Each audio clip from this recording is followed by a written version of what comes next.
Good evening.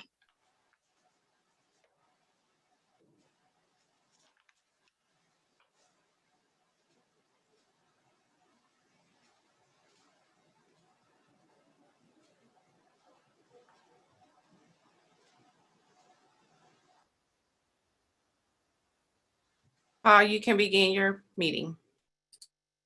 Thank you. Welcome everyone to the meeting of the Citizens Advisory Committee for Capital Expenditures. My name is Paul Payne. I'm the city's budget director. In this role as budget director, I also serve as chairperson of the of the city's capital committee. Also joining me today will be Rich Bradley, who's president of the Board of Public Service. Basically, he's the chief engineer for the city, charged with assessing the condition and assessments of the city's vast infrastructure and condition of equipment as well. I did want to start off this evening basically thanking everyone who's joining us this evening and giving their time to help the citizens of the city's capital committee, basically with some recommendations on how it approaches its future funding of capital needs. It's interesting that we don't often get this opportunity to have this kind of discussion simply because we don't have haven't had the opportunity for excess funds. For those who were around a number of years, we did have a similar Citizens Advisory Committees established in assessing a proposed bond issue, a GO bond issue back in 2000, I believe it was 15. That particular bond issue did not pass, it slightly failed, but we did, subsequent to that, issue bonds of 25 million in 2016 and 50 million in 2018, much of which was drawn from the inventory and the input that we got from both the Capital Committee's work and the Citizens Advisory Committee back at that time. So what we're looking at today is we have a new opportunity, a unique opportunity, because we have some funds coming from the federal government, from the American Rescue Plan Act of this year, which will provide some funds for, give us an opportunity to address some of our capital needs. And then also we will continue to review based on any other funds, capital funds that become available from surplus budget funds that we will have this year, as well as potential bond issues that we will look for funding for those items that cannot be funded using grant funds. Now, the Citizens Advisory Committee is established by ordinance. And it has basically a role of advising the city's capital committee as it makes its recommendations to the elected officials who ultimately make the appropriations and funding. So basically, you're an advisory committee to what are essentially our role is advising the elected officials. So I'd like to keep that in mind as we go forward on this. The city's capital committee, in acknowledging the fact that we are about to receive funds or have received funds and are going to be allocating these funds for capital expenditures, we've gone about the task of putting together a capital needs inventory. And with a lot of the work from Rich and his group over at BPS, they're assessing capital needs through various departments. And the capital committees has started those meetings, and we've begun to meet with departments in detail. But parallel to that process, we wanted to hear from folks like you, and because basically sometimes we may identify things that that we as in the city and the departments are very familiar with, but you on the outside looking at services every day may have other ideas about how we can best allocate capital monies so that you get services that you need or needs that you see to be addressed. And so that's one of the benefits of having the Citizens Advisory Committee to help us with those assessments. So what I'd like to do is actually just give a brief overview of our capital budget and what our inventory of capital is that we deal with every day and need to fund every year. What our capital budget is this year, what resources we have this year, and then go into the capital needs inventory, which Rich will be able to discuss as an overview. In future meetings, what I expect is that we would invite city departments to come, and because there's going to be a lot of vetting of projects. Some of these have not been fully thrashed out yet, and so we'd like to be able to give you the opportunity to ask questions of departments and get into more detail about what those needs are. I would ask that everyone be respectful of everyone's opinion, and everyone be respectful of everyone's time as well. I would like to be able to have these meetings run about an hour and a half each evening, and then we'd schedule them for the next several weeks. And that would give us time to go over some of those departments that we will be reviewing, and then also give us some time to discuss anything else that we might want to include in some capital expenditure recommendations. So let me, if I can, I'll share the screen.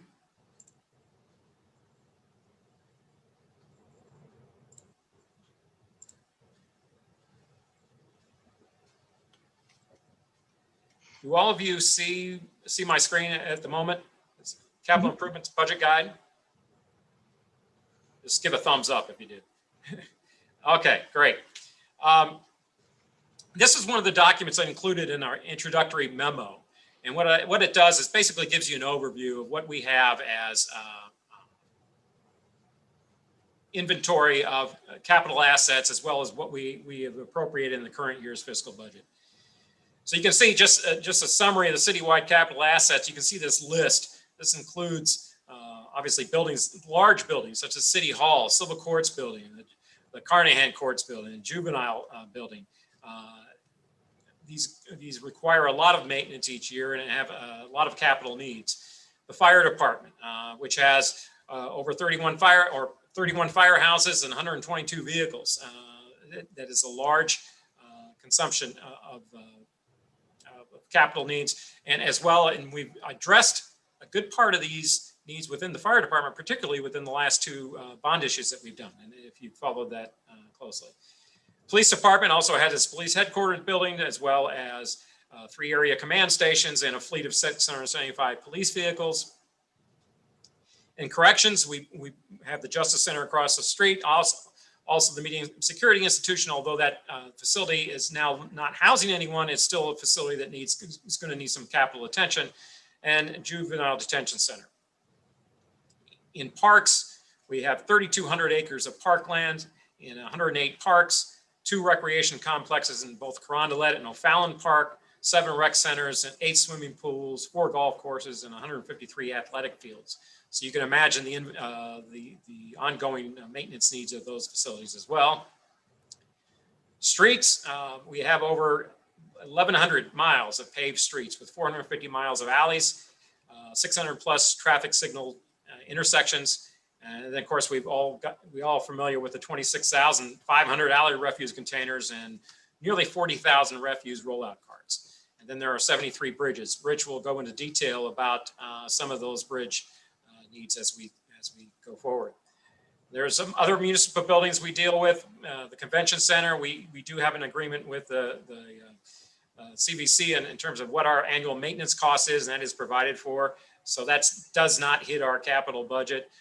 We do provide debt service on that facility. However, Scott Trade is a similar deal where we do have an amount set aside each year, and it does not hit our capital fund. But there are other buildings as well. Biddle House for the homeless shelter, the lead abatement building for the building division, et cetera. We also have 3 repair facilities for our city vehicles. I was noticing on this list, I don't list the list of city vehicles, but that's vast, and we'll be getting into that shortly, as well as some other public spaces, including Allo Plaza, Keener Plaza, and Gateway Mall, et cetera. So, when you think about city capital and what our responsibilities are, it is a vast array of both land, buildings, and equipment that we must maintain each year. And looking at this year's capital budget, the largest single source we have is the half-cent sales tax for capital improvements. That was, for those who remember, that was approved in August 1993. It took a hit in this most recent year. It was down over 20% during the COVID pandemic year. FY22 estimates, we've got a better, we're recovering somewhat, but it was, again, down over 20%. Typically, here is the allocation of those revenues. 50% go to the ward accounts, although in FY21, we did reallocate from that to deal with the budget gap. And then you got 20% for citywide accounts, 17% for parks, 10% for the police department, and 3% for recreation centers. So that's by formula how that is allocated each year. We also have some Metro Parks District sales taxes of 1/10 of a cent and 3/16 of a cent, which we share with the Metro Parks District. And the Metro Parks did the 1/10 of a cent, the city gets 50%, and the Metro Parks District gets 50%. And in the 3/16, the district gets 60%, and the city gets 40% of those accounts. So we do have other sales taxes as well. And then in addition to the sales tax, we have by formula and through custom additional funds to reallocate to capital. 1/2 of any operating surplus from the general fund will be allocated to capital. We have a sale of any city assets, the courthouse restoration fund, which is a $45 surcharge. That by state statute needs to go to courthouse improvements, and that actually offsets some of our debt service for courts. We allocate a portion of our gaming revenues to capital. We also transfer funds from the general fund to support various lease agreements. And then we also have a 10% share of the 1/2 cent economic development sales tax, and that's by ordinance. This year's budget for the capital fund is over $30 million, which is a bit of an improvement over the last year, as I mentioned, which declined due to the COVID pandemic. Now, the city also relies on a lot of federally funded sources, which we try to maximize because, and we'll get into this in more detail, and Rich can describe this, where through East-West Gateway and other federal funds, they provide a 4-to-1 match. So we like those kind of arrangements where we get the biggest bang for our buck. So if the federal government says they'll pay 4-for-1 on a bridge, we sometimes struggle to come up with the match, but we like to do that simply because it gets you the biggest bang without the local, which if it was dependent simply on local funds, we wouldn't have the funding. As I mentioned, there are other sources of capital funding which are not part of the annual capital budget. We do have a general obligation bond issue. I mentioned we did issuances both in 2016 of 25 million and an issuance of 50 million in 2018. Our annual debt service on that through property tax levy is 8.1 million or $8.2 million. And that provided a lot of funding that was for firehouses and other building repairs throughout the city. Something called the St. Louis Works Street Paving Program. That's about a $5 million budget each year that's allocated per the wards for street paving. And basically, it's our primary source of street paving, given our limitations on our regular capital budget. There is a 1/8 cent sales tax for local parks and recreation.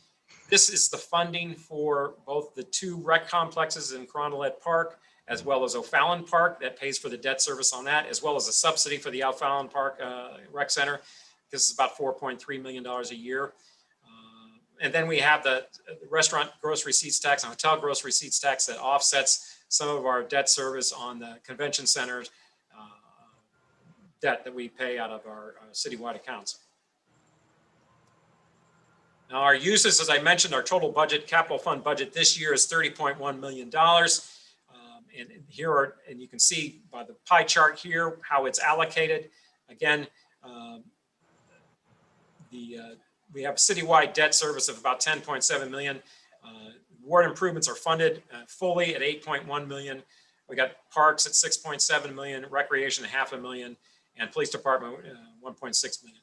One of the things I wanted to point out with this allocation is over 54% of this is in debt service. So that's why, particularly with the citywide and even part of the parks and all of police, there's not much discretionary funding available on a regular basis. So when you get an opportunity such as this that we're going to be addressing with funds that aren't tied down, then that's something that's a unique opportunity we've got, and so we want to be able to make the most of it. I'll just scroll through here and you can look at the details. But here are some of the debt service agreements we have. Ward improvements, again, $8.1 million. There's parks improvements and such.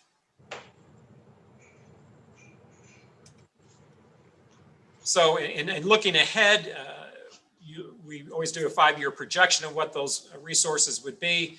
And there's a projection basically, and this is from the regular sources. You got that all the various sales taxes. Sales taxes is not even though it will recover from the COVID decline, it's not a big source for us. I mean, a big growth source for us. So it grows about 1% or 2% a year, and that's about it. So you don't see much growing there. And here are other contributions. So you're not going to see, just through regular sources, much opportunity to address unmet needs going forward. So that's why it's important. That's why looking for these new sources of revenue is going to be a big plus. So as I mentioned, in recent years, we did take the initiative with the 2 bond issues in 2018 and 2016 to address some of those funds. And we went through this citizens advisory process to help guide us with recommending projects to fund. And so we did get some of that funded, although of course, not everything stays still. And as we met some of those, other needs arise. And so we've basically embarked on with the ARPA funding coming available, we've embarked on a new effort to update the capital needs inventory. And we've done so, and Rich has actually got a list of over $400 million, which we've tried to prioritize, which obviously we want your thoughts on. And again, it's not restricted to simply things on this list, but it does need to be capital and does need to be city capital so that we can stay within our charge within the ordinance. And so what we'd like to be able to do, and as the capital committee proceeds with its evaluation, is that we'd like to give you the opportunity to go through these items and consider the department needs as you hear them, and suggest things that whether that's a good idea or things that might not be on the list that you would believe that need to be addressed. And so that's what we are currently in that process of doing. And so with that, let me stop my share here. Paul, may I ask a question while you're transitioning? Sure. Could we just quickly go over what the city capital committee is, if that's staff, who is that made up of?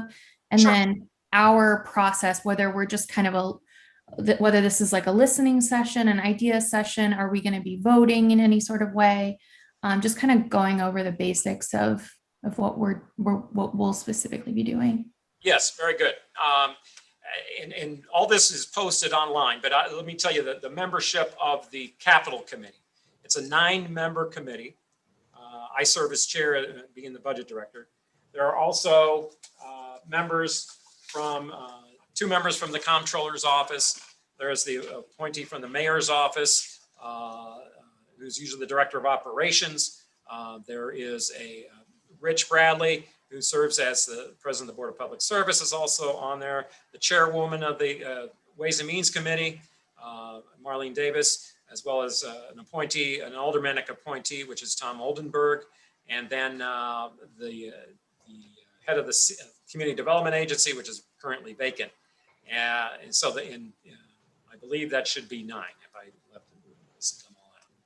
So the role, again, of the Citizens Advisory Committee is to advise this capital committee as it reviews these and tries to come up with recommendations. So today, what I wanted to do is go over some of the highlights of this, and there's a lot of listening as well. But ultimately, we're going to open it up and say, all right, you've heard some items, and I think each time, when we delve into each section where we have departments come in and present on various items, we'll open up at the end and say, okay, are there questions about there? Are there any things that we should consider that haven't been discussed in this particular area? And we can do that with each group. And as Rich goes into these categories, what I envision doing is breaking up the categories into about 3 different groups. And you'll see the letters of A, B, C, D, E, F, G, and then G and H, and we'll sort of segment that. And for each meeting going forward, I expect that we'd have departments present, and then we'll open it up. And then we should be able to have a final meeting where we can go over not only the information that was presented and our discussion of those, but anything else that may have been or may not have been covered, so that you can say, hey, have you considered this and that? And then we'll figure out the best way of assessing. Maybe it's sending out to all of you, here's what we've heard. Are there any other recommendations by those areas that we have not addressed and you'd like to see? And so we'd be able to assess for the capital committee what we should consider when making our recommendations. Is that address your question? Good? Okay, very good. So let me, I'm going to turn this over to Rich, and when I do, I'm also going to share the screen again and bring up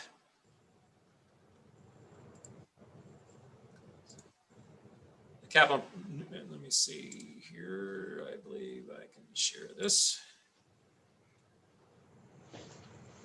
And this is the capital improvement needs summary that you should be seeing on your screen.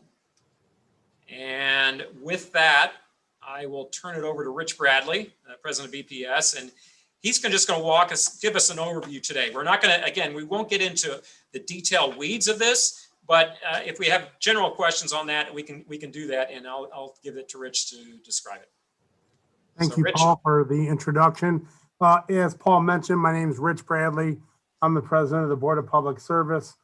One of the things that I am charged with in my position as the chief engineer is all the planning, design, and construction of public works projects in the city.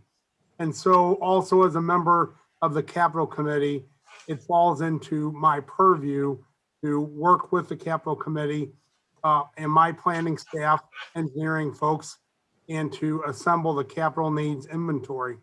So as Paul mentioned, we had previously done 2 bond issues in the past, in 2016 and 2019, one for 25 million, one for 50 million.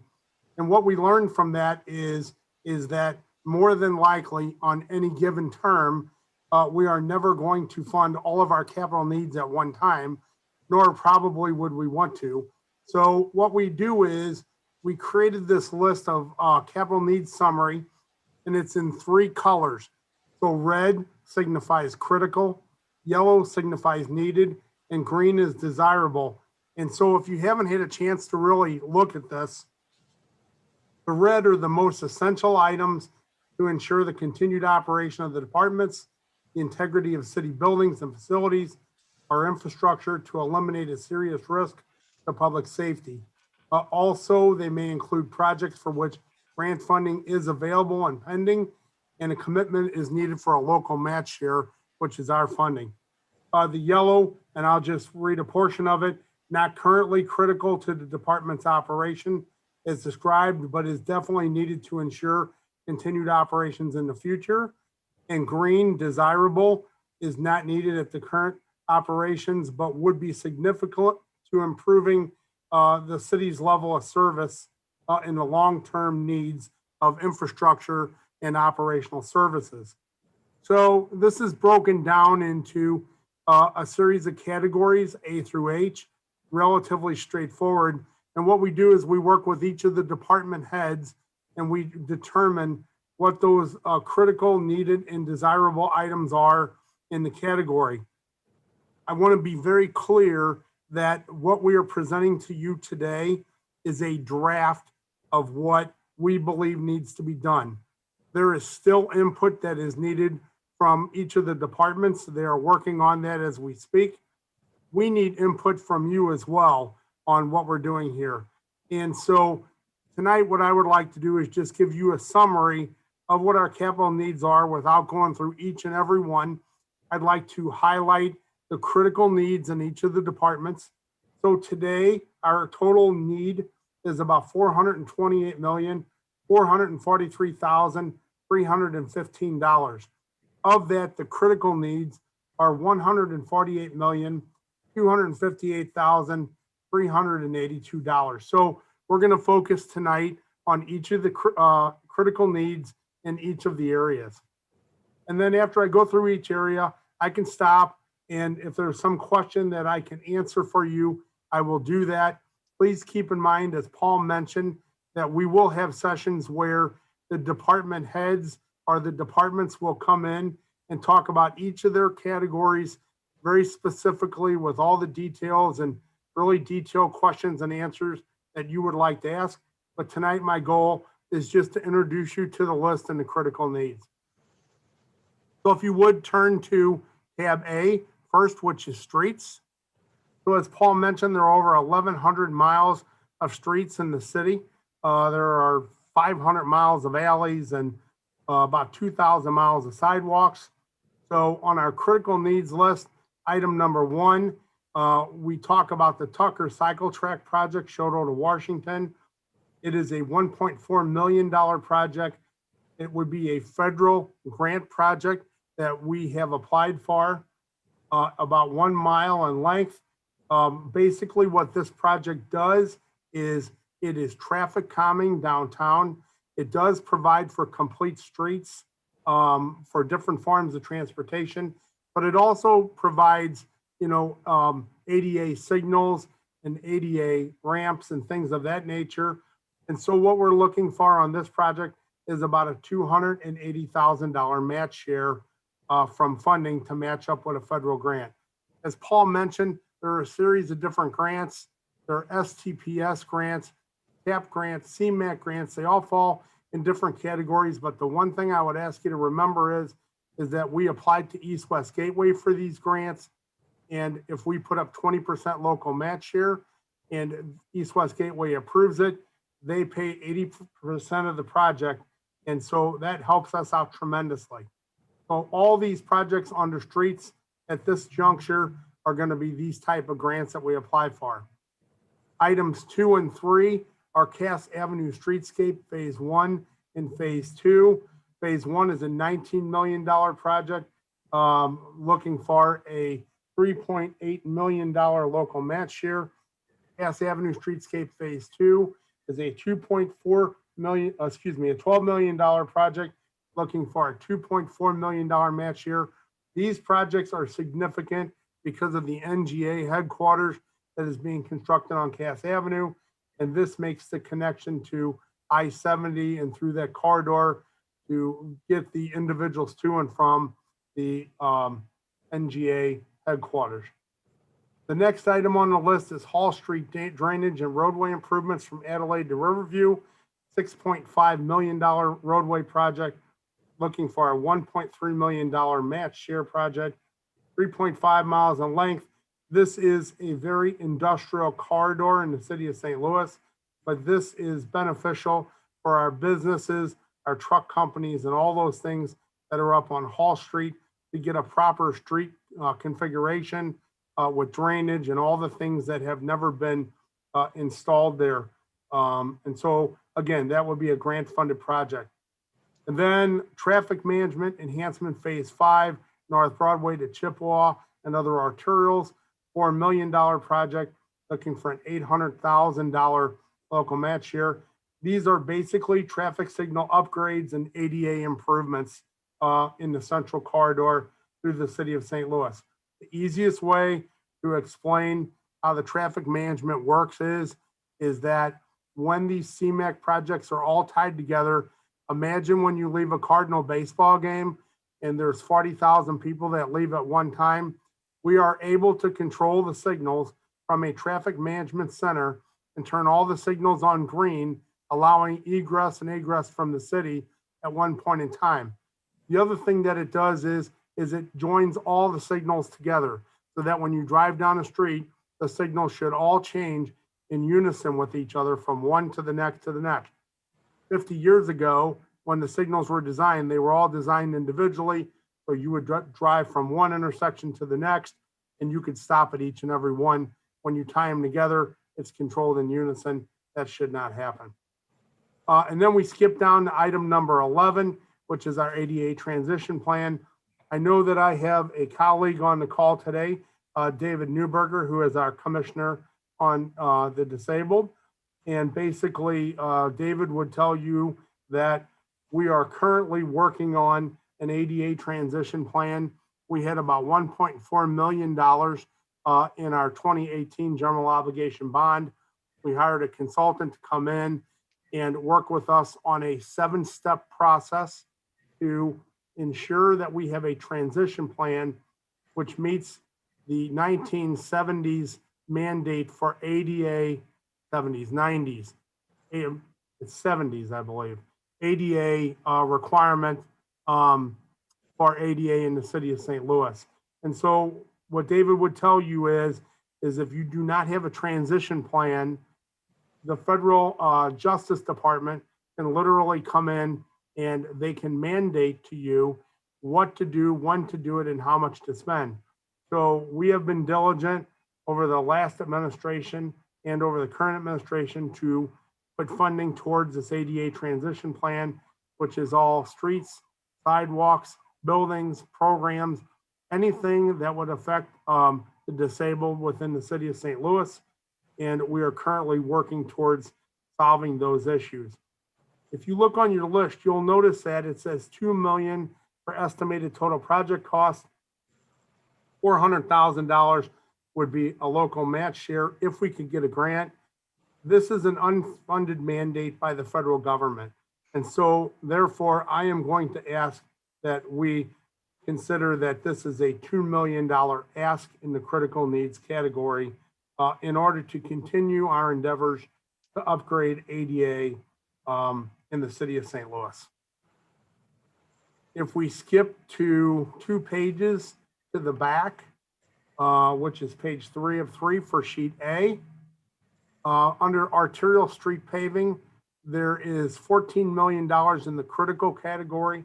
I would ask that we move the $14 million, from the needed into the critical category, as this is for critical arterial street paving within the city of St. Louis.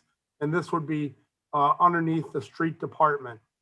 And then the final item for streets is LED light conversions, and that is about $4.2 million. And so the city of St. Louis has 55,000 street lights. The street department estimates that about 21,000 of them remain to be replaced with LED light heads. The cost of those light heads each are $200, and annually that would provide us a utility savings of, at $24 a light head, of about $504,000. So we have started already on this endeavor. This would help us to complete that program for LED streetlights. So I think with that, I'm going to stop and see if there's any questions on tab A. One of the things, go ahead.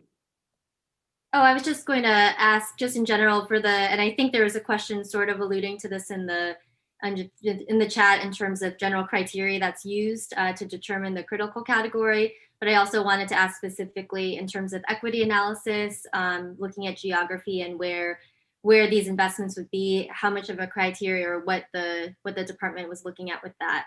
And then in addition to that, any impact from bike ped planning or other community development plans on the criteria as well? Actually, good question. I was about to say that we are currently working on maps so that each of these projects that are identified would be placed on a map, and you'll be able to see exactly where they are, both in total as well as in critical, needed, and desirable, so you can see how that lays out geographically. I always think it's helpful to see that visually and to help you with that. So when we get into that detailed streets discussion, I think they will be able to, you will be provided that detail.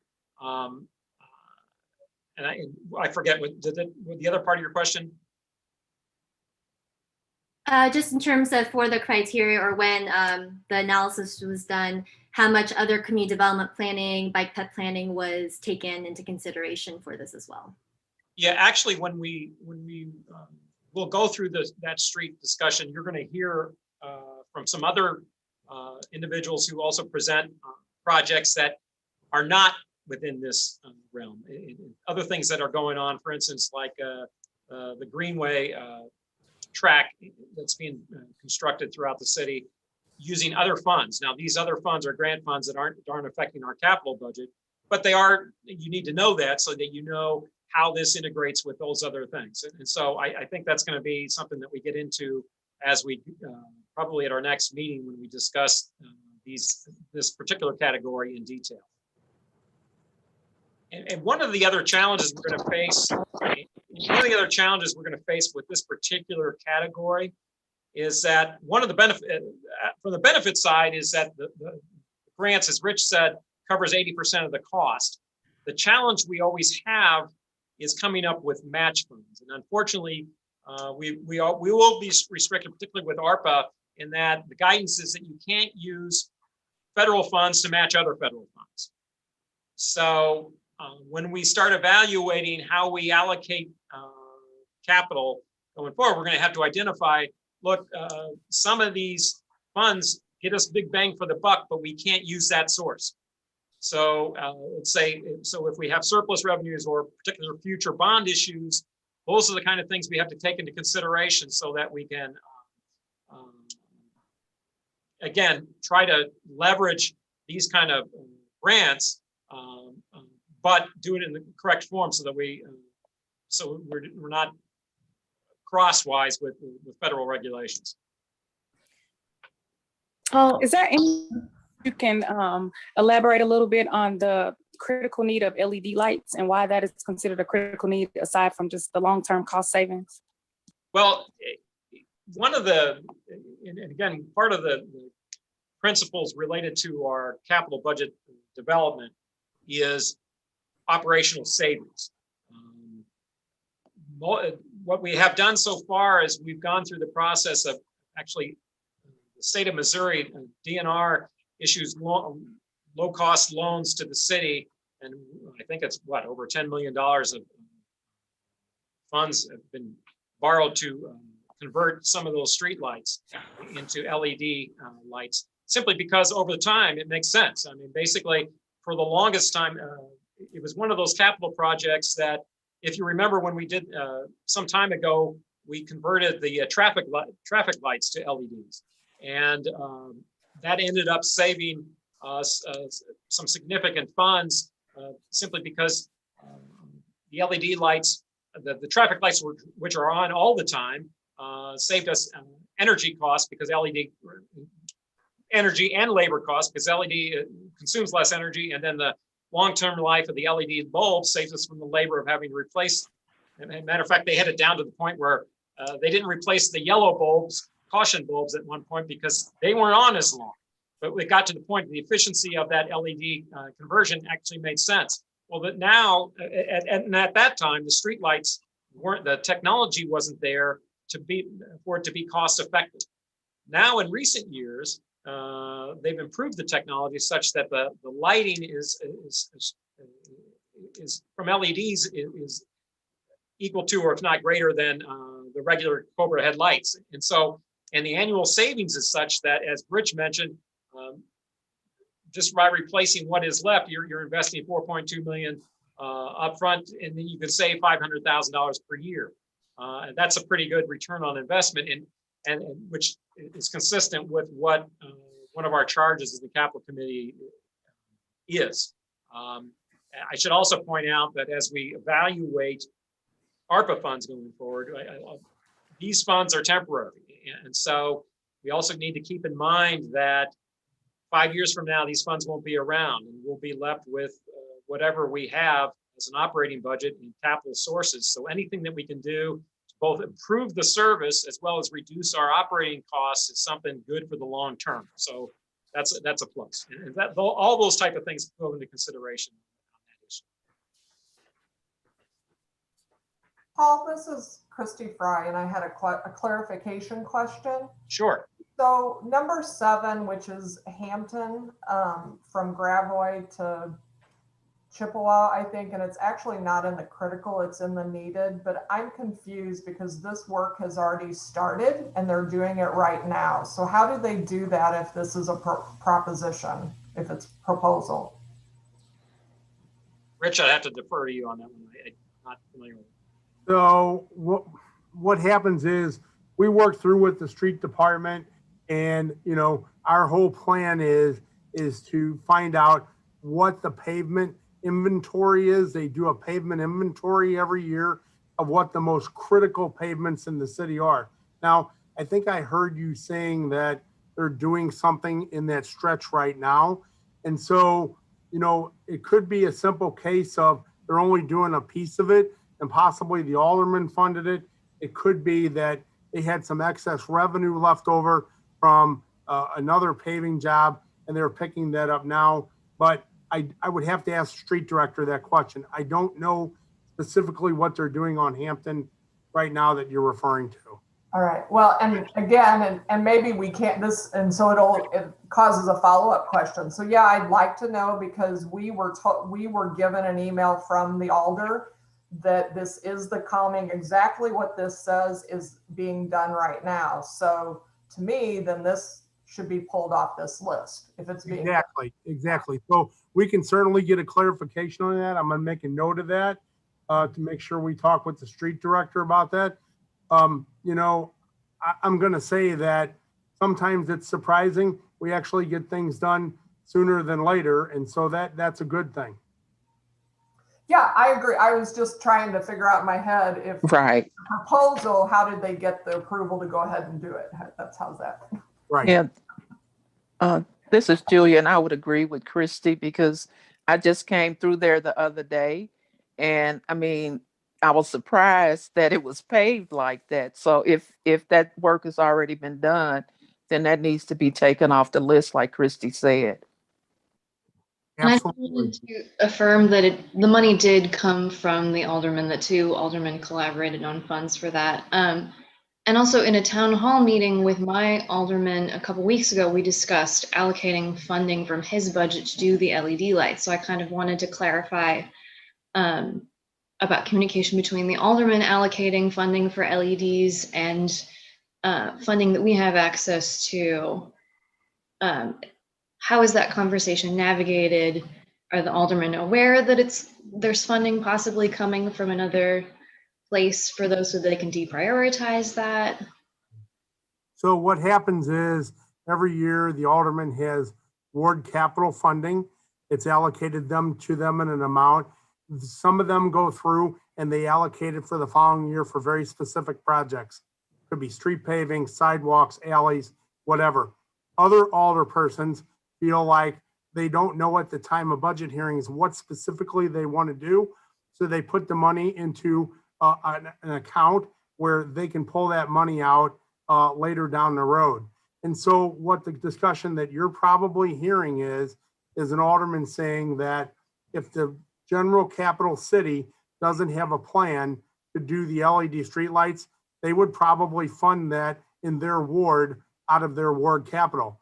So for the residents, it would be much better to fund something like streetlights out of this pot of money and let the alders work with, the sidewalks, the curbs, the things that you generally need in your ward.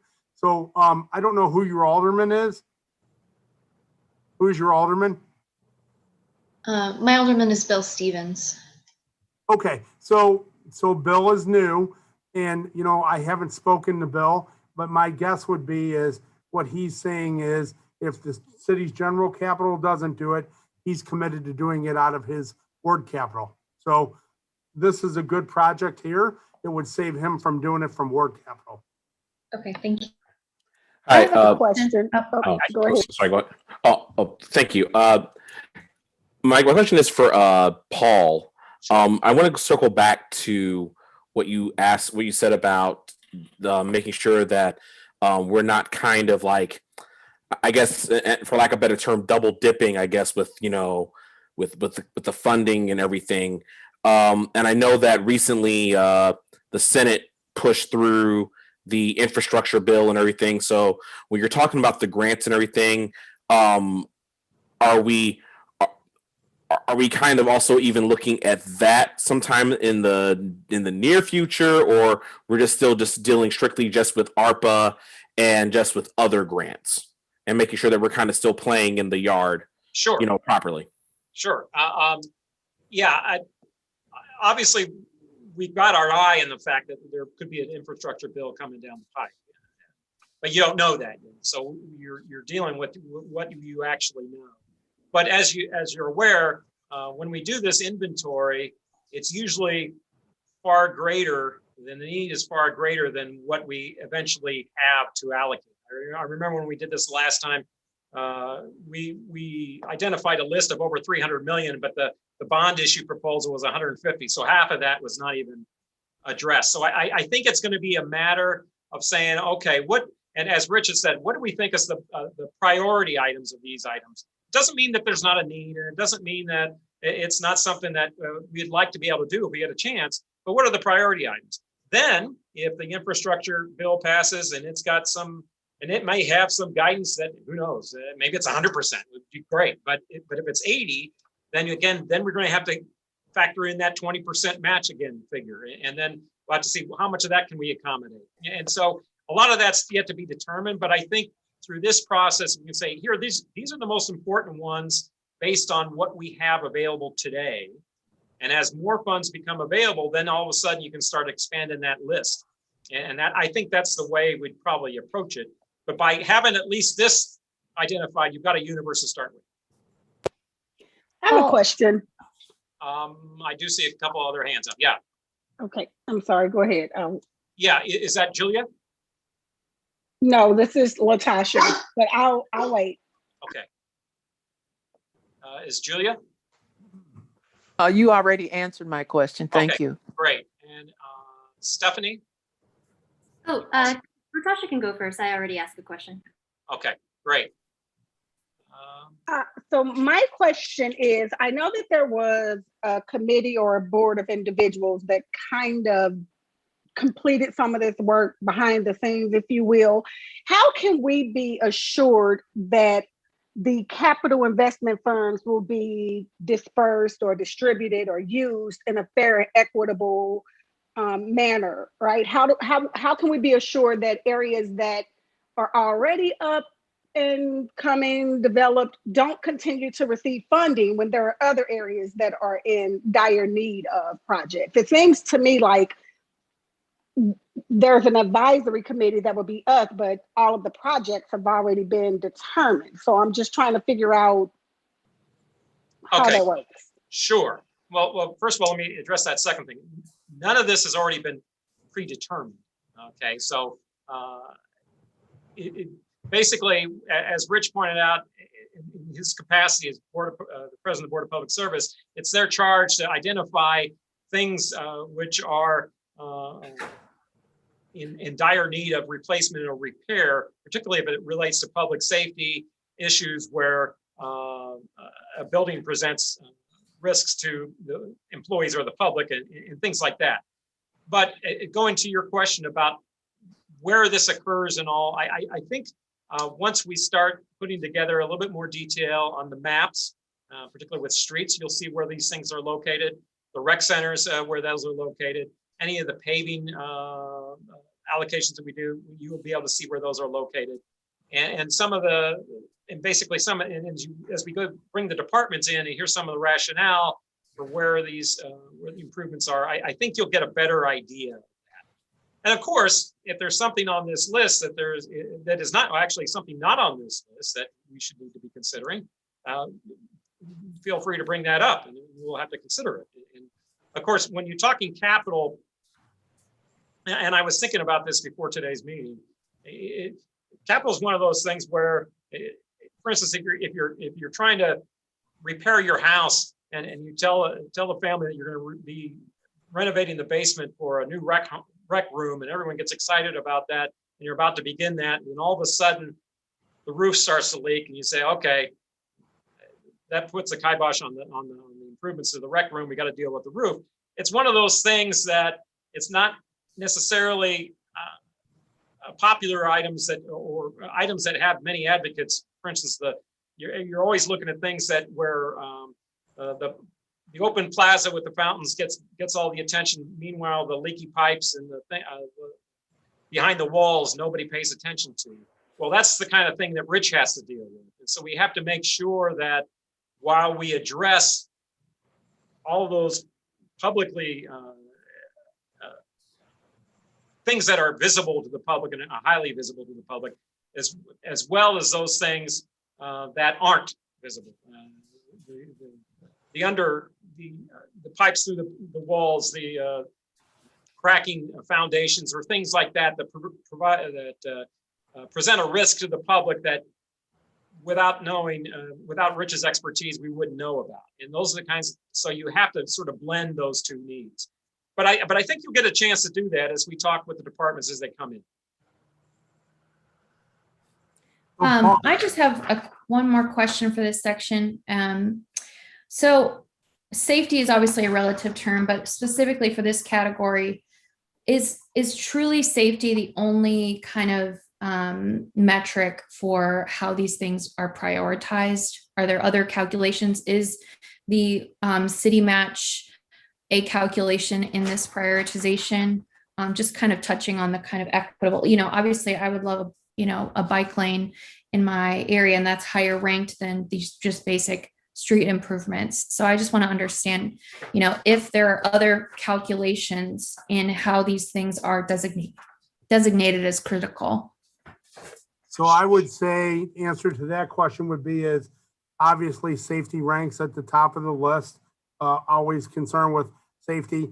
The Tucker, as I mentioned, also has compliance with ADA, which goes back to the ADA transition plan. It also ties into like the Complete Streets Ordinance. So we look at a series of criteria that could apply to each one, and we say which one covers multiple criterias and accomplishes multiple things with one project. And also in a case like Tucker, the Tucker cycle track, there's also things like crash analysis that's looked at.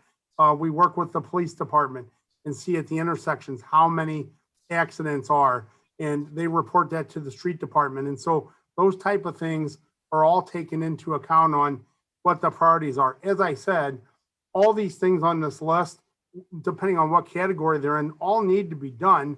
The problem and the charge that we all have is to figure out with what small amount of funding we have, what we need to do first. So, again, if somebody here believes that something is not more critical than something else, then we can certainly talk more in detail when the department heads come in and, give their opinion on it and work back and forth to figure out what is the best option for that little bit of money we have.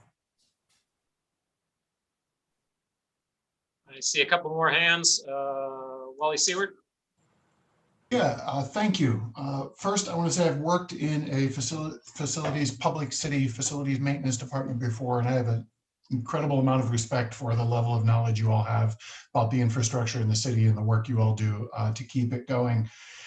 I wanted to back up a second and ask some questions, because we seem to, especially in the chat, be having some questions about kind of the fundamental mandate of the Citizens Advisory Committee.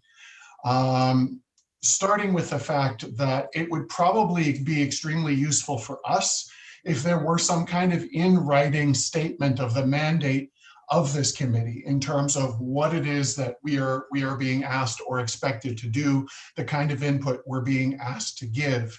Because there's many different kinds of input we could be giving, right?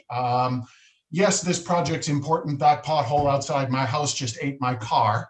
That's kind of standard, just citizen neighborhood level input that you all need because you're not out there all the time. There's other kinds of input that we could be giving that could be more backup input or background input that I'm seeing in the chat, which is maybe instead of attempting to replicate what you all are doing in terms of these analyses, we could add to it, bring some equity measures, bring some other kinds of strategic considerations to the table that, because you all are working hard just to make sure that the concrete isn't cracked every day, you maybe haven't gotten a chance to do. The third point there is, I'm assuming with close to $500 million in ARPA funds, probably more federal infrastructure money coming, that we are not just thinking about doing deferred maintenance and upkeep and these kind of projects that were kind of on the marching their way over the years into being done. But there's also a possibility for kind of large new projects that re-envision and reimagine our city in different ways. And I'm just wondering where that fits into all of this. Thank you. No, thank you, Wally. Yeah, I think in looking at the charge of the committee itself, the ordinance established the Citizens Advisory Committee, and I could read it to you. And I think maybe I'll put this information out on the website too, just in case you don't. Basically, it's to review and assess capital needs and advise the capital committee on the development and recommendation of the capital improvement plans and corresponding capital budgets, and to review the city's accomplishments with respect to the capital budgets approved in previous years. And so basically what you're doing is you're advising the capital committee as the capital committee is charged with developing a recommended funding of capital improvements, which in turn goes to the elected officials who ultimately determine how these funds are appropriated. So all of us here, we're just advising, no matter whether you're on the Citizens Advisory or on the Capital Committee, we're all advisory to the elected officials. That goes without saying.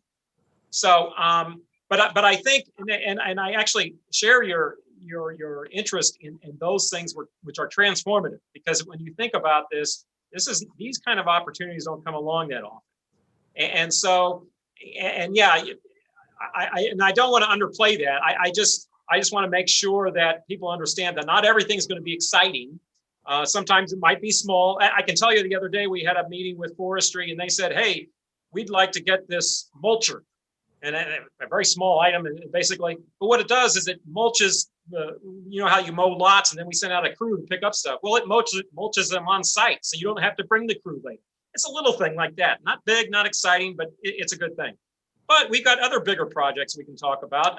For instance, a new 911 system or a combined 911 center. We call it the PSAP, Public Safety Answering Point, but basically it's a 911 headquarters.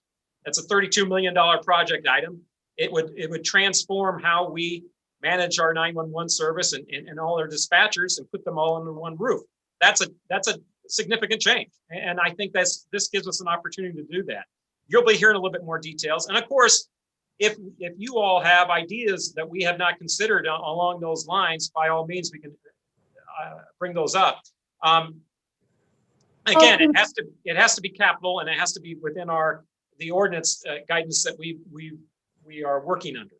And so, but I think those things will come up as we go along. So I appreciate the point about, yeah, these aren't all going to be sexy projects, right? Infrastructure is infrastructure. Totally get that. And to that, I just want to bring up things like, what about north-south transportation lane, rapid bus transit, just these ideas that have been floating around. And we don't have to talk about it all now. I just wanted to make sure that we don't just focus on these things. But I will shut up now. Okay. I can speak to that one real quick. Sure, So, Wally, just a quick conversation on that. Some of those items that like North-South Metro, that is out of a completely different funding source. And so it doesn't come from capital. And there is a fund for that. We are working on that. It's just not in this pot of money. So. I'd just like to add, I think that a lot of us are not experts in city planning. We're not experts in equitable development. Is there an opportunity for us to send back questions to each of these departments saying, how is this equitable? What are your pie in the sky ideas between now and the end of our time? Can we kind of come up with general, if we have additional columns that we want answers to, can we do that? Yeah, I was going to jump in and say, yeah, I tell you what, when we bring in the departments and they go over and they can start going over some of their projects in detail, then what we will do is open it up for questions at that time. And then obviously if there are follow-up questions, we'll open that up to have those follow-up questions at the time, if that makes sense. Yeah, but would they be prepared? Like, is there some sort of communication we can have with them beforehand, do you think? Oh, you mean before they present? Yeah, like also just generally, like, there are just notes and things like this that like just doesn't have a ton of information. Like, I just want to feel prepared and I want them to feel Sure. prepared. Sure. There's just additional information that I would like from these summaries. So is there any opportunity for us to kind of, email or whatever it is to kind of request additional information? Like, is this equitable? How is this equitable? What are your pie in the sky ideas? Can you clarify? Can you expand? Just so everyone's prepared. Okay, I tell you what, why don't, if you could send emails to my office, and if you could just say what department it pertains to, then I could forward it to them prior to the presentations. And now they may be able to address it at that time, I don't know, but at least they will have it in advance. Okay, if anyone would like to add additional columns, you can also private message me and I'll compilate that.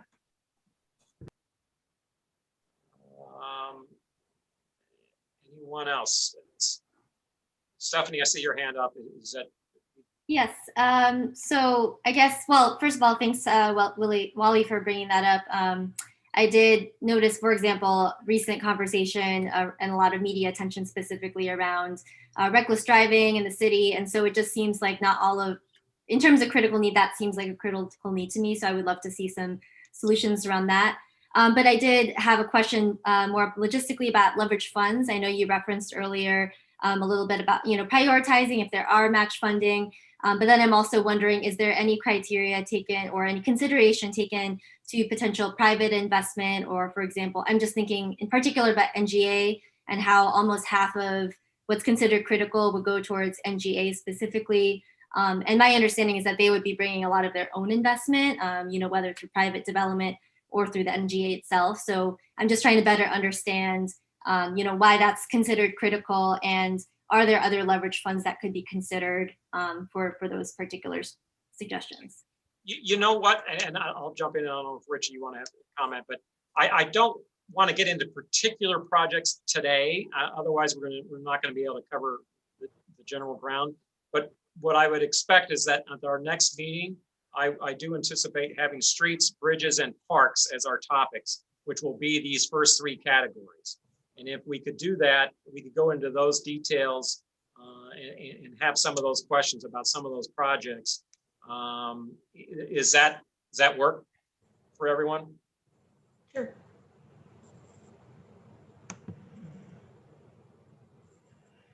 Okay. Any other questions before we go on to the next category? Yes. Can you hear me? This is Robert. Can you hear me? Yeah. Okay. Hi, this is Robert Salter, and I'm basically asking if, Paula, if we could get a list of who is on the Citizens Committee, kind of like a name, info, what ward they represent. Okay, that's actually already posted. That is posted online. Okay, and secondly, I kind of want to give a second to what Wally said about some of the new ideas that are not on the list. Now, again, perhaps we can do it next meeting or whenever you suggest, but as soon as possible, could you give us some timelines as to when new ideas could be suggested and what general structure or format you would like those suggestions or recommendations to be in? Okay, yeah, I would think that when we, again, like I said, we're going to be dividing this up into each of the three categories. So we'll have like streets, bridges, parks, one meeting. We're going to have the public safety, which is police, fire, and corrections and other public safety, where we can talk about PSAP and such. That's another meeting. And then we'll have other city buildings and city vehicles and such as a third meeting. And each one of those meetings has its own sort of theme related to it. And perhaps we could say, all right, any projects related into these categories that you have in mind that you want like those department directors to consider, we can do that. And then a subsequent meeting will be anything that is not in those categories. And that's how I sort of envisioned us going forward, just to sort of keep it as a structured approach for that, if that makes sense. It does. But again, we are not engineers and things like that. So for example, if I have an idea about a roundabout. Sure. As an example. I would like to know how much detail would you expect me to present? Oh, That's my idea. yeah, I would, in that case, and again, I'm not going to speak, I won't, Rich might opine on this one. It's not, you would not be expected to say, hey, here's what I think it's going to cost. Or basically, if you say, hey, have you ever considered a roundabout at this particular location because we think it's necessary, then that's the kind of question we need to ask Rich or the street director to opine on, because they'll have more information on here's the traffic flows for this particular location, or this is what it would cost, or there's some restricted, you can only have so much room to build something like that at this location. Yeah, you wouldn't be expected to have that. I just think as long as you know what the location is and what your idea is, I think that's sufficient. I think, Paul, that would be a great question to ask, so that if they, sent it in and said, Kings Highway and Martin Luther King, I'd like to look at a roundabout there, then, the street director and my planning staff could put an eyeball on it before, we come to the next meeting and say, just as you said, here are some details, here are some reasons why we do or we don't, or it's a great idea, here's what the cost could be. I mean, it would give us a chance to give a little more detail if we had a written question. So I think that'd be great. So you would want the written question before the meeting? Whenever. And if I'll put it to you this way, even if you don't get it to us before the meeting with them, we will vet your questions out. We'll meet with the street department and we will get you a written response on it. Okay. Yeah, I would expect it would take some time to get an answer anyway. So you wouldn't probably get it at a meeting, but you'd have it at a subsequent meeting where we do follow up for anything that we received as a result of that particular category. So just to be completely clear and bring this to conclusion, next week we're going to talk about streets. And Right. And if my idea is about a roundabout, Sure. I should bring that up at the next meeting. Yeah, that would be a time to bring it up, and then you could follow up with the email that says, hey, I'd like to have them look at this roundabout at this location, and I'm sure streets. I could send the email tomorrow. Yeah, If that would be helpful. that's fine too. Who would that email go to? I would send it to me. Okay. Thank you. I've got a question. This is David Rogers. This is more around the prioritization, and this applies to all of the departments actually. When the projects make this list, I've heard they're prioritized, and I heard safety as one of the criteria. When you say safety, is that based on engineering studies? That would be useful. That would be useful information to have. I've heard safety repeated, but I haven't really heard any other criteria for prioritizing. And I'm sure the individual departments must go through some exercise themselves to determine which projects rise to the level of funding requests versus nice to have. So what is that prioritization? So we can go through that same process in our minds while we're offering feedback. That's one thing. And grants are mentioned throughout. Are these grant funds that have already been awarded and we are at risk of losing them if we don't spend them by a certain time? Or are these grants that we are eligible to apply for, that we've applied for, and we're awaiting feedback on whether or not we've been awarded the funds? Because knowing whether or not we're at jeopardy of losing money also kind of plays into the decision-making process as to what happens. And lastly, along the same lines, as far as risking losing capital because we don't have the funds to match. Is there, or has anyone taken a holistic view of revenues across the city, not just capital revenues? I know you mentioned ward funds are being assessed for some things. Before we start spending anything, could we assess what has been allocated from the wards and what other revenue sources, so we can make an informed decision as to what money truly is available and what is still needed? Thank you. So Paul, I'll take the first two, and Okay. leave the third one to you. The first one, as I mentioned before, these projects get to the list. It's a combination of a number of things. It's engineering criteria, it's design standards, it could be crash data, it could be ordinance, it could be the aldermen coming to us with issues from their constituents. It could be a lot of different things that happen that trigger it getting on this list. There is not necessarily a set list for criteria of how things elevate to this list. As you look down the list, you'll see a number of items that are in the yellow as well. But what we primarily look at is safety in meeting with engineering studies, crashes, meeting ordinances, current standards, things like that. The second part of the question that you asked was about grants. And you asked, are these grants we already have, or are these grants that we are applying for? It is a combination of both. Some of these projects have grants already, and we're in the design phase on them, as I will talk about when we get to bridges next.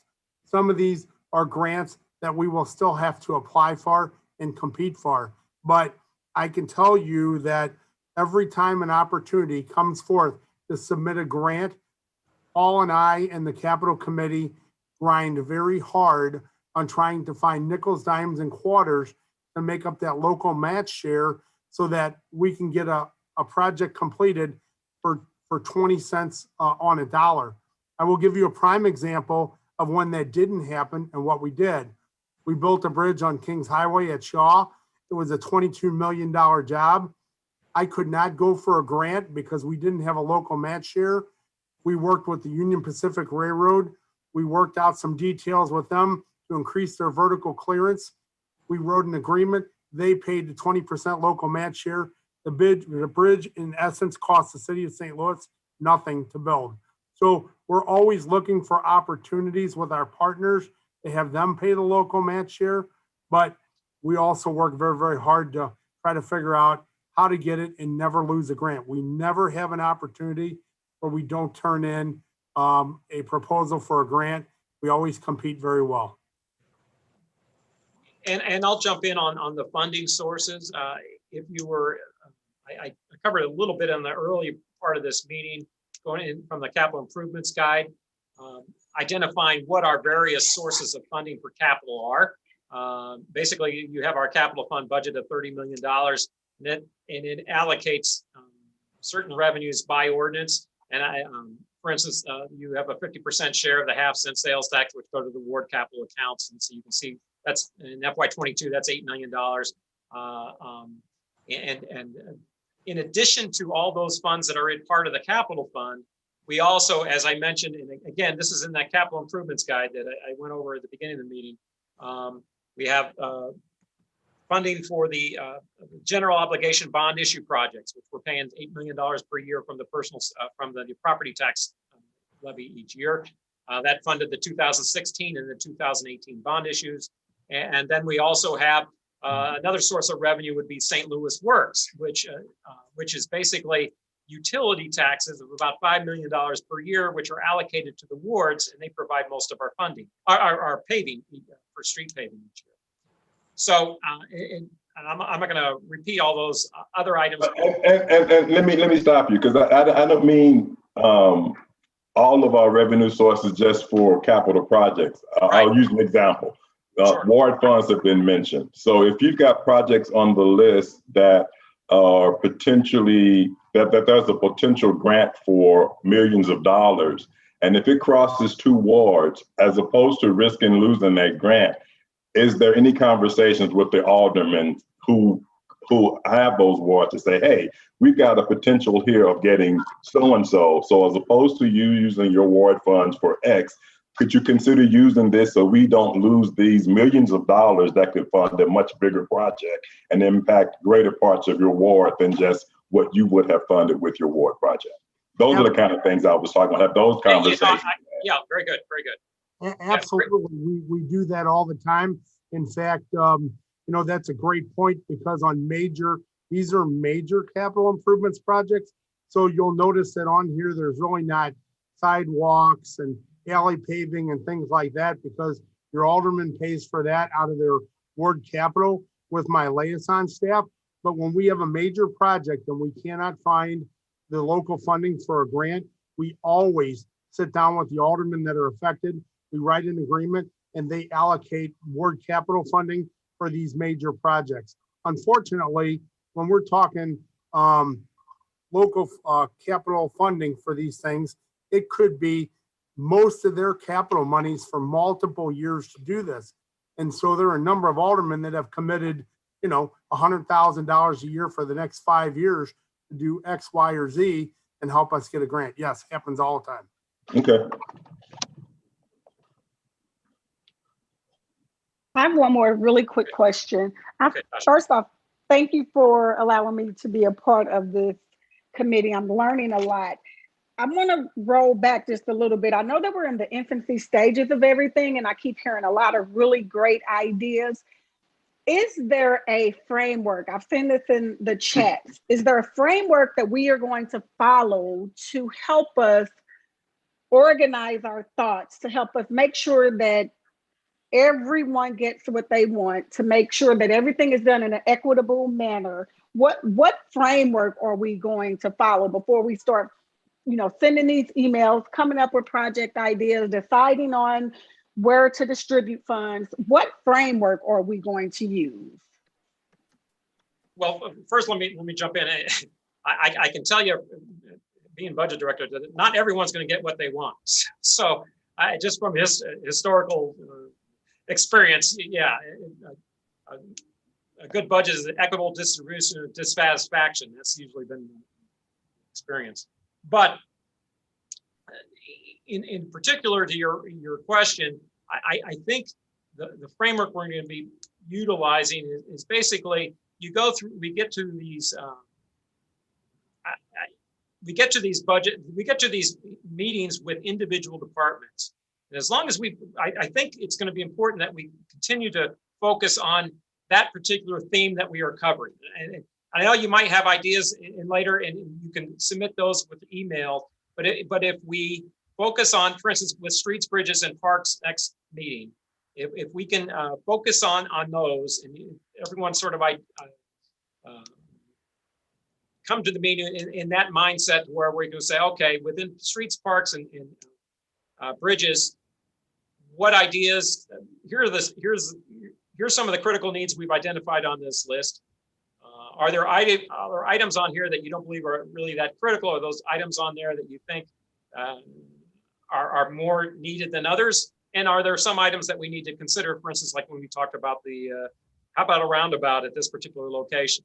And if we stick to that sort of premise that this is our theme for the evening, and we want to focus on that, and as we progress, we'll continue to present it as such. Here's our streets, bridges, and parks assessment in responses to those presentations. And then when we go to the next segment, we'll have those. And I think if we segment them out so that we can sort of get the departments to think about any input that you have or items that you'd like to see, that way we can progress in an orderly fashion, so that when we're done hearing from other departments, we've got some sort of itemized list of things that we've added to the project list or deleted from the project list. So right, I get all of that. I think what I'm trying to say is, before we even compose these lists, what structure are we using? Not the development of ideas. I think we all have ideas, and I think we're aware that we're all not going to get what we want. But regardless as to what we want, what structure, what procedures, what blueprint are we going to follow in order to make sure that we're doing this correctly, if that makes sense? No, I understand. I think in the end process, what we have is sort of a survey of the membership of this committee to say, okay, here's what we've got here. This is what we've identified as the needs. Here are the other items based on the information that we've gotten from the departments. What are your thoughts on this, and how important are these items to you? And then I'd have to craft some sort of a survey of the group to say, is this important to you or not? That way we can get individual input. And I think that would be the mechanism for doing that when we conclude this process, so that the capital committee will have a good sense of what the Citizens Advisory Committee has recommended and how to proceed with those recommendations. Director Payne, I'd like to ask a follow-up to that, Sure. because I think that maybe there's a piece of information that we're missing. Does Okay. the city of St. Louis have a methodology for assessing capital improvements based on equity? Well, the city has a capital budget ordinance, which basically establishes what the criteria is for evaluating capital projects. And as much as Rich has described in terms of what's critical and needed and such, that capital ordinance sort of states what items should be considered. And they should be good for citywide in terms of what capital needs we're trying to address. Does that capital ordinance address the distribution based on race, diversity, income, age, things like that? It doesn't address that specifically. Okay, so we don't have a framework or any method for determining whether these capital improvements that we're moving forward are moving forward equity. Well, I think you're basically looking at where they are geographically. I think you'll get a sense of that when we have the maps to look at those. As much as I would be interested in hearing engineers come and present on bridges, I think that it would be better for our city to hear somebody come in and present on the possibility of a framework to assess our budgets in a way that moves equity forward. That seems to be the general consensus in the chat and based on the comments that I'm hearing from the advisory committee. Well, my guidance is going to be this. We've got the Citizens Advisory Committee has a charge under the ordinance. And it's basically to advise the capital committee to make recommendations regarding, as it is framing its recommendations on the particular capital projects. So I think if you would have a certain item that you think would need to be addressed to address your equity issues in terms of whether it's playground equipment or something like that in particular locations of the city. And that's something that would come up within as you discuss those items with the departments that are providing those services. I think, and I can't speak to the particulars of each department, but I think the opportunity to address those items will be when we have the departments come in and discuss that, particularly with parks, because that reaches all areas of the city, and recreation, and how we provide the facilities for that. So I don't know how much more detail to get into that presentation, but I do want to keep this process in line with the charge under the ordinance. I'm going to put this in an email, but I put it in the chat earlier. I think something that might be helpful is us deciding whether each item is, if we agree, if it is critical, if it is needed, if it is desirable at the end for this survey you mentioned, Paul. Sure. I think, we need to make our mark and give concrete recommendations in that way, I think. Sure, we can devise that, and then as we go through each of the categories, you can put your input in on each of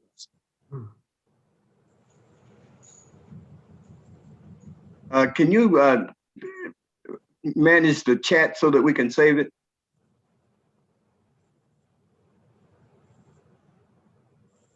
Let's see here. Yeah.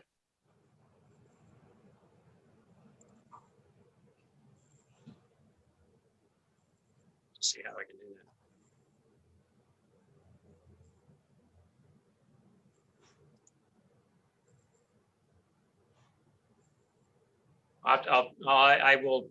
I'll have to work on that before we end the meeting, but I'll get that.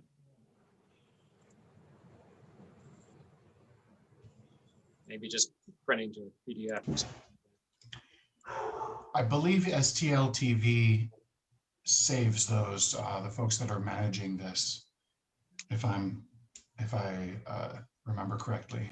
We'll work it out before we conclude today. Thank All you. right. There's quite a bit of information in the chat that would help us through this Sure. process. No, absolutely. Absolutely.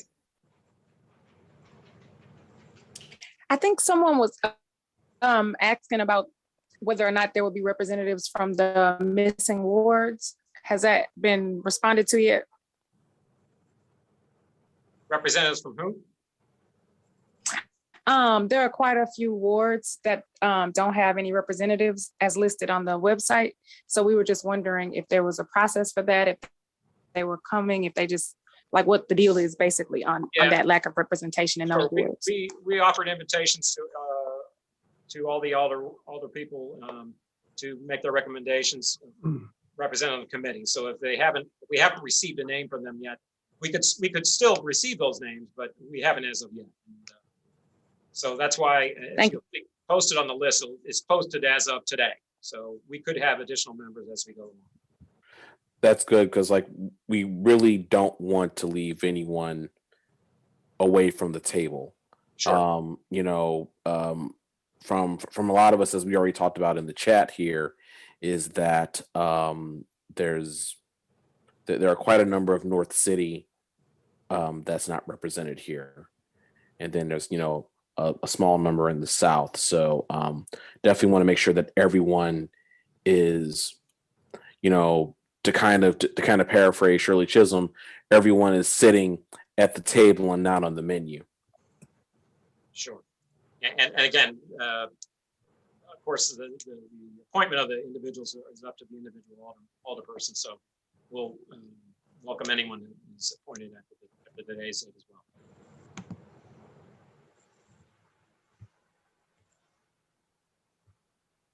well. Rich, did you just want to go briefly through some of the other categories? So Sure. We don't need to get into detail, as I mentioned, because we're going to be going into detail with departments as we go along. But if we could do that, that'd be great. So let me do category B. City of St. Louis owns 74 bridges. 18 of those are currently structurally deficient. I want to talk just for 1 second about that so the committee understands this. All of our bridges are inspected on a 2-year cycle by my staff, as well as Missouri Highway Department staff, in conjunction with Federal Highway Administration regulations for safety. And some are inspected annually, depending on what the condition of them are. They are then rated, and they are put into 3 categories. All good, no finding. Functionally deficient, which basically means the bridge has lane configurations or railings or deck configurations that are not of current day standards. And then structurally deficient, which basically means that the bridge is significantly deteriorated. It is not structurally unsound by any means of the word. If it were, we would close it. But what it does mean is it's 100% eligible for federal grant funding, which is that 80-20 mechanism that we've talked about. Out of those 18 bridges that are structurally deficient, we are currently working on 7 of them. And so there are 11 of them that are not currently in any consideration. We typically replace on the order of about 10 to 12 bridges every 20 years because the process is significantly long and daunting, and it takes time to get through the entire process. The bridges that are listed on the top portion of sheet B are federal grant type projects, which we talked about before. We would apply for grants for those because they are significantly expensive, and we would only want to pay the local match share on those. And so those projects may or may not fall under ARPA funds. The other major repairs at the bottom that are critical, those are significant repairs to those total of 74 bridges that must be completed in the most urgent fashion in order to keep them in whatever condition they are in today. And I'm talking generally because I've listed a number of them here. I'm not going to go through the details. We don't have time for it tonight. But those repairs are critical to keep those bridges in whatever state that they are in today. whether they be no finding, functionally obsolete, or structurally deficient. So even some of them that are on the list for replacement, because the fact is that it takes time to get a grant, do the design, acquire the right of way, and then go to construction. We still need to do these repairs just to keep these bridges open for our traveling public. The next category is C, Parks, Recreation, and Forestry. You will look down that list and see there are a number of items that the Parks Department has submitted to us. Park maintenance building renovations across the city parks, roofs on all of our recreation centers, boiler replacements at various recreation centers and maintenance yards across the city. Certainly pool renovations on 7 of the city pools. And then Soulard Market renovations, which is the market down on 7th Street, greenhouse renovations in Forest Park, which provides all the plantings for all of the 110 parks in the city of St. Louis. Progressing further down that list, there will be some items that are on that list when the Parks Director presents for the Department of Forestry as well. Skipping to the next list, D, the Fire Department. This list has a number of infrastructure items on it, and it also includes some vehicles. I'd like to table the vehicles until we talk about all the vehicles at the end. But this is basically firehouse roofs on 9 of our city fire stations. There are 31 of them. We've done all the rest of them in the headquarters. These are the remaining ones to be due. This is the roof on the fire department garage downtown here, where the repairs are made to the fire vehicles. HVAC plumbing and upgrades in 31 of the houses across the city. The Magna Grip exhaust system, that is simply a vehicle exhaust system in every fire station to vent the fumes, to keep the firemen from breathing in vehicle exhaust. And then replacement in 10 floors of 10 of the engine houses with floor tiling and replacement of carpet that was put in the early 1990s for safety and health of the firemen. Fire department vehicles, just to highlight this real quickly, there are a number of needs on this list, about $7.5 million. We've replaced a series of fire trucks over the last 10 years. Fire trucks can range anywhere from about $800,000 to about $2 million.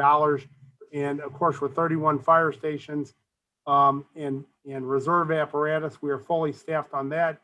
I do have my Commissioner of Equipment Services, Chris Amos, on the line if any questions come up about fire vehicles and fire or other vehicles and the wear and tear on them. The police department, Exhibit E, there are some issues on this one. Police department headquarters is in need of 3 elevators, which is a major item of replacement. HVAC systems that serve the 7th floor radio tower for all the communications, for all the police radios within the city. And then exterior stone and facade repairs and tuck pointing on the academy. This is a serious item right now that's happening where the building is peeling off and falling onto the sidewalk, and we don't have the funding to repair it.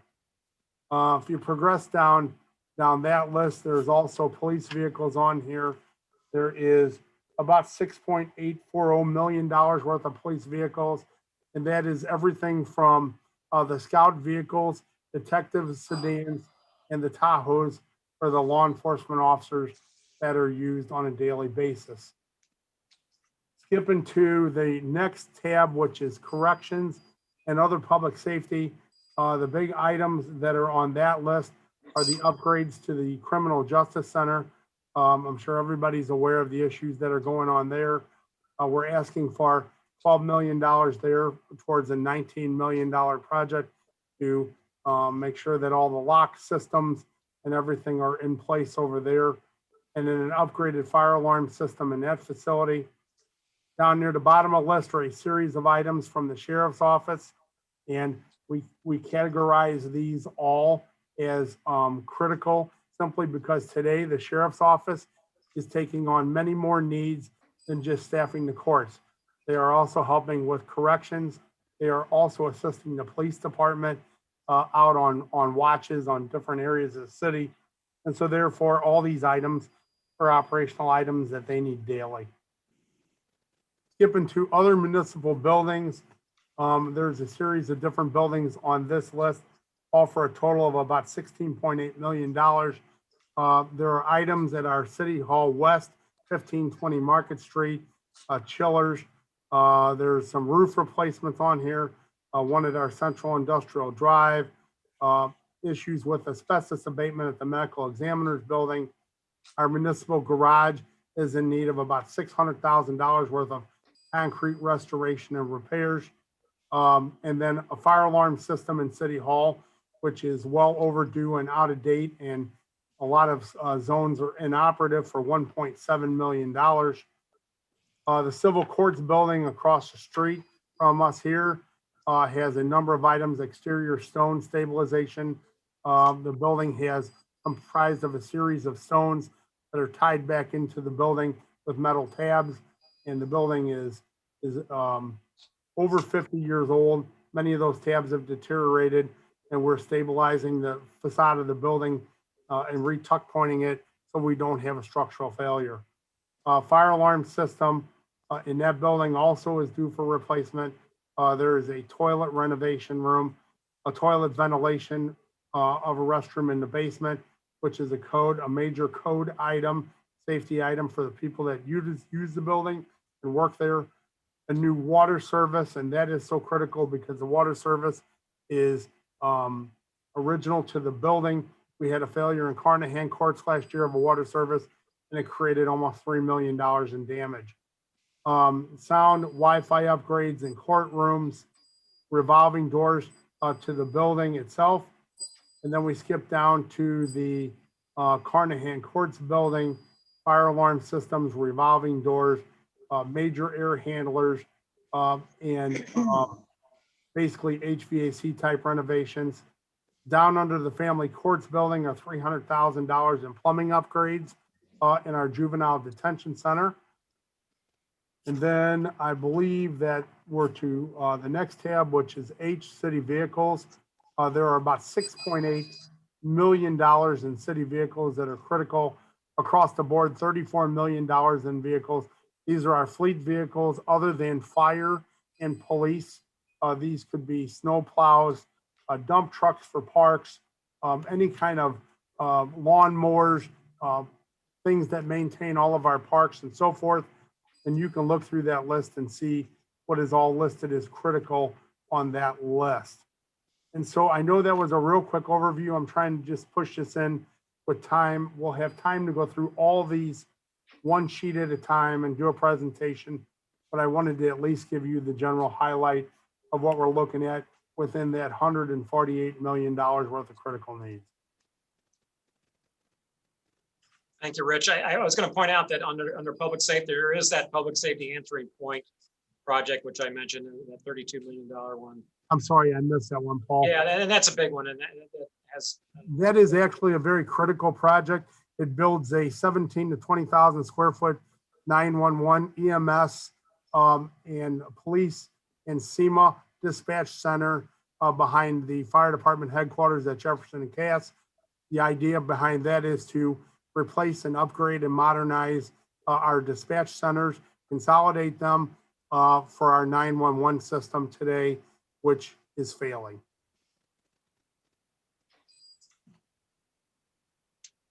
Okay. Well, at this point, let me stop share. Unless anyone wants to reference something on this page, and then we'll just get back into general discussions.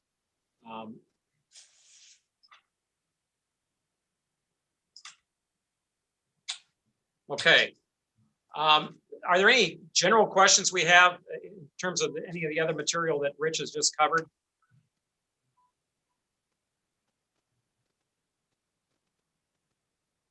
Director Payne, I have just one more general question. Sure. I'm looking at the ordinance that establishes the Citizen Advisory Committee. Can you explain the difference between the capital improvement budget and the capital improvement plan? The capital improvement budget is something that we, if you ask me, I would say that's what we've got in fiscal 22 as our identified revenues for capital and expenditures for capital. The plan is more of a 5-year outlook that we do as well, that we lay out. Of course, it changes as we go, but it's more of a forecast of potential revenues and expenditures as we know them today. Would you agree that ensuring that the plan has a methodology for assessing equity would be something that falls under the purview of the advisory committee? Well, I think the plan, the ordinance specifies what the criteria is for evaluating projects. If you look at developing the CIP, capital committee shall apply but not be limited to the following, and it basically lists what those criteria are. So, you know, I think obviously you want to be responsive to the needs of the community as much as you can, and that they are equitable in how that's capital projects are distributed. But I also want to make sure that we stay within the description of the projects and the priorities as they're described in the ordinance. So is that a no? No, I say we would be consistent. You want to be equitable in your distribution of capital funds. That's obviously something that we like to do and we want to do. And I think, but once you see that how the distribution works with the mapping that we do when we evaluate these projects, that would be the case. It seems like there is a strong contingent of this advisory committee that is interested in moving in that direction. And so I'd at least like to have some of our agenda set aside for discussing that and perhaps having someone come and talk about how we could accomplish that. Okay, I think we can do that. I think we can schedule that. We've got some time at the end of this, once we finish from the departments, remember when I mentioned those items that would not be included on the list or hadn't been included on the list, we could discuss any projects again specifically that you think that would need to be added or you find important or of priority items that we would not be addressing with this list. I think that's, as long as it's capital related, we can discuss it, I think. And I think that's consistent with your charge as a committee. And that would include the assessment on how we assess capital improvements. Well, I'm not, we're going to have, I think we're going to have to be more specific on what that criteria is. If you want to drop me a note and be a little more specific on that, I could address it maybe at the next meeting. But yeah, I don't want to, I want to make sure that we stay within the criteria and the charge of this committee. But yeah, we obviously want your capital projects to reflect the needs of the community as that's what your charge is, to try to reflect. So we can discuss that at a future meeting. Okay, thank you. Paul, should we direct all of our questions to you, and what is your email? If Sure. so? Yeah, and until I get overwhelmed, I'll take them, and then I'll probably try to see if I can get some assistance on this. It's Payne P at St. Louis City-mo.gov.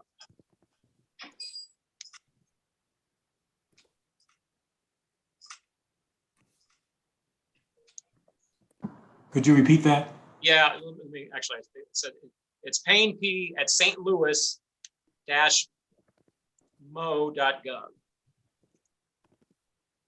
You know what? I could send out an email and say, here it is, just in case.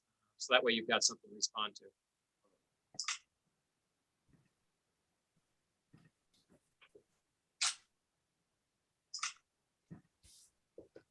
And there's another question. Shailene, are you still with us? Yes, I'm still here. Yeah, there was a question about the chat. Yeah, so I put it in the chat, so some members probably saw that already. I will check on that. I think we disabled that feature due to some other meetings, so we can't save the transcript. So I advise everybody to, if there's a link that you want saved, go ahead and get that saved now. And I will work on that for your next meeting.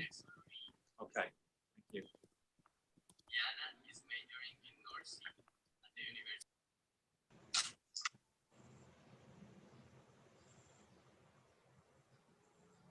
All right. Any other questions, either about projects, process,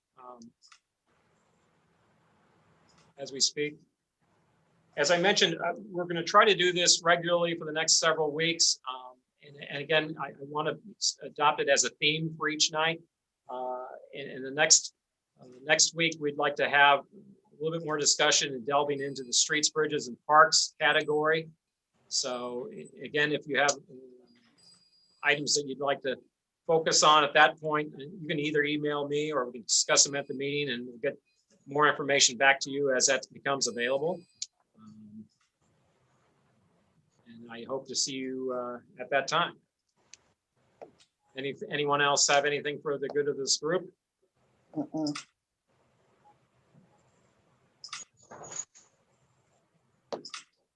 All right, I appreciate your time this evening and look forward to seeing you and hearing from you next week. Thank you all. Thank you. Thank you.